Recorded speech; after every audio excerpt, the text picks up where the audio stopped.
Shalom, selamat pagi Bapak Ibu Saudara-saudari yang terkasih di dalam Tuhan. Kita bersyukur Gema Kabar Baik kembali menyapa kita hari ini, Jumat 11 Juli 2025. Dan Kabar Baik kita pada hari ini disadur dari santapan harian. Firman Tuhan di dalam Kisah Para Rasul pasal 23 ayat yang ke-23 sampai 24, demikianlah firman Tuhan. Kemudian kepala pasukan itu memanggil 2 orang perwira dan berkata, "Siapkanlah 200 tentara dengan 70 penunggang kuda dan 200 prajurit bersenjata untuk berangkat ke Kaisarea pada jam ketiga malam ini.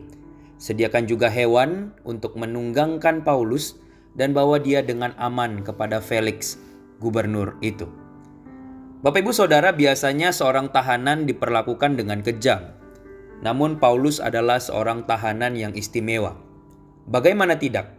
Demi menyelamatkannya, sang kepala batalion menggunakan berbagai cara untuk membuatnya terlepas dari rencana pembunuhan. Setelah kepala batalion yang bernama Claudius Lysias tahu tentang rencana penghadangan melalui keponakan Paulus, ia mengatur strateginya sendiri agar rencana itu tidak terjadi. Dia memerintahkan 2 orang perwira untuk menyiapkan pasukan besar agar Paulus selamat sampai ke Kaisarea. Ia juga menulis surat kepada Gubernur Felix dan menceritakan secara mendetail perkara yang dihadapi oleh Paulus. Setelah Paulus tiba di tujuan dan Felix memutuskan untuk memeriksa perkaranya nanti, Paulus ditempatkan di istana Herodes. Bapak Ibu Saudara, siapakah Paulus sebagai seorang tahanan? Dia diberi perlakuan yang luar biasa. Bayangkan saja, dia diantar dengan 200 orang prajurit, 70 orang berkuda, 200 orang bertombak dan beberapa kuda. Dia dihadapkan kepada Felix dengan surat yang ditulis sendiri oleh Claudius Lysias. Terakhir, dia ditempatkan di istana Herodes, di mana keamanannya terjamin dari siapapun yang ingin membunuhnya.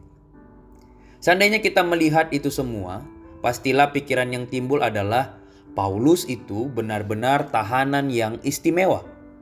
Memang sepertinya Paulus mendapat perlakuan istimewa karena dia adalah warga negara Roma. Tetapi sebenarnya bukan hanya karena itu. Paulus adalah tahanan istimewa karena Tuhan tidak pernah meninggalkannya. Dalam keterbelengguannya, Tuhan memakai banyak cara untuk menuntunnya ke tempat yang tepat, di mana dia dapat memberitakan Injil keselamatan Kristus kepada semua orang yang hadir di sana. Bapak Ibu Saudara, tidakkah setiap kita juga perlu melihat bahwa kita adalah tahanan istimewa? Sebagai orang Kristen di dunia ini, kita tidak bebas dari bahaya dan penderitaan, tetapi kita akan selalu dituntun dalam perlindungan Tuhan ke tempat yang terbaik di mana kita dapat mengerjakan panggilan kita. Tahanan istimewa Tuhan tidak akan dijatuhkan. Kiranya Tuhan menolong setiap kita untuk terus setia kepada Tuhan, mengerjakan panggilan Tuhan dalam kehidupan setiap kita. Amin. Kebenaran firman Tuhan, mari kita bersatu di dalam doa. Bapa di surga, kami sungguh bersyukur untuk firman-Mu pada pagi hari ini. Kami juga bersyukur untuk hari baru yang Kau berikan kepada setiap kami. Firman-Mu kembali mengingatkan kami Tuhan bahwa kami ini adalah anak-anak-Mu. Kami melihat bagaimana Engkau sendiri menyertai kehidupan setiap umat-Mu. Di dalam firman yang kami baca bercerita tentang Paulus tadi, Tuhan dengan cara yang ajaib menjaga dan menyertai Paulus, bahkan di dalam keterbelengguannya, di dalam kesesakan yang ia alami, di dalam masalah yang sedang ia hadapi, di dalam pergumulan dan tantangan yang sekarang waktu itu dia alami. Tuhan, kami melihat bagaimana Tuhan menolong Paulus. Dan kami juga rindu kami boleh terus percaya kepada Engkau. Sebagaimana Paulus memilih untuk selalu berada di pihak Tuhan, menetapkan hatinya di sana. Kami rindu kami juga terus berada di pihaknya Tuhan. Kami terus berada di pihak kebenaran. Kami menyatakan Tuhan dan menyatakan kebenaran Tuhan saja. Tuhan, kami rindu. Bahkan di dalam kesesakan kami tetap berdiri tunduk dan berjalan di dalam kebenaran Tuhan saja. Sehingga di dalam hal itu pun Engkau boleh terus memakai kami untuk kemudian terus mengerjakan panggilan kami, memberitakan Injil keselamatan Yesus Kristus. Tuhan, tolong kami. Biarlah Allah Roh Kudus senantiasa menguatkan kami. Allah Roh Kudus senantiasa menolong kami.